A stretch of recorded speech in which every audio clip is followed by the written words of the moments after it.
Ça n'existe même pas. L'écriture naît de la chute parce qu'on a besoin de consigner maintenant les choses parce qu'on a chuté, on n'est plus connecté.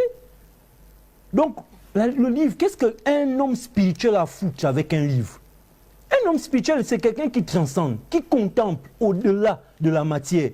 Qu'est-ce que le livre va lui apprendre? Le livre, comme Bielo l'a dit, c'est des consignes pour ceux qui ont choisi peut-être une route, à la limite, qui veulent évoluer, donc qui sont encore à un niveau. Ils vont commencer par là, mais on ne peut pas faire 40 ans de carrière en train de réciter un livre toute sa vie. Tu as évolué à quel niveau? Parce que celui qui a écrit le livre, Bielo l'a dit, il n'est pas allé à l'école. Il n'est pas allé à l'école. Quand j'écoute bien, quand on se réfère à la Bible, c'est des vendeurs de poissons, c'est des ci et là, ils ont écrit. Et voilà, ils sont aujourd'hui, eux, des intellectuels, bac plus X et je ne sais pas, doctorat en théologie, mais ils sont là en train de balbutier sur les écrits d'un simple pécheur. Il faut qu'on soit sérieux. La spiritualité, c'est quelque chose qu'il faut prendre au sérieux. C'est une question d'esprit, c'est une question... Parce que l'histoire de la Bible nous présente, le christianisme nous présente leur sorcellerie là comme le berger et la brebis, le mouton. C'est leur grosse image. Mais ce qu'on oublie, c'est que le berger n'est pas l'ami du mouton. Le berger n'a d'intérêt pour le mouton que pour sa viande, pour ses enfants, ils doivent mettre ça dans le ventre, ou alors aller au marché, gagner un peu d'argent, sinon pour la laine. Le berger est pareil que le loup.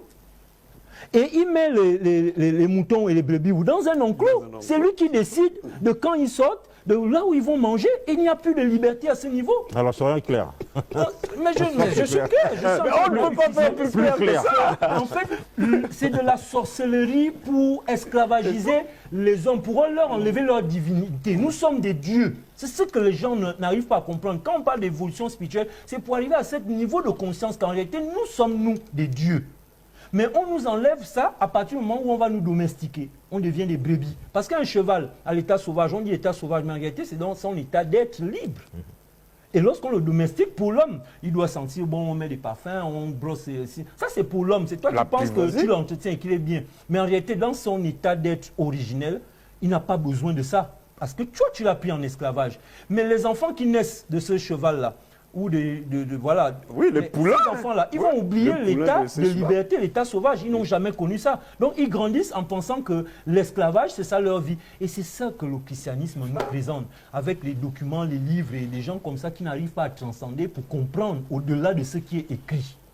On va ouvrir le débat. Mais... Non, mais je n'avais pas fini. Pas suffisamment de questions. Si j'ai envie de sortir tout ce que j'ai au fond, tu as mis un point comme si c'était la chute. Non, je mets un point parce qu'il faut respirer quand même.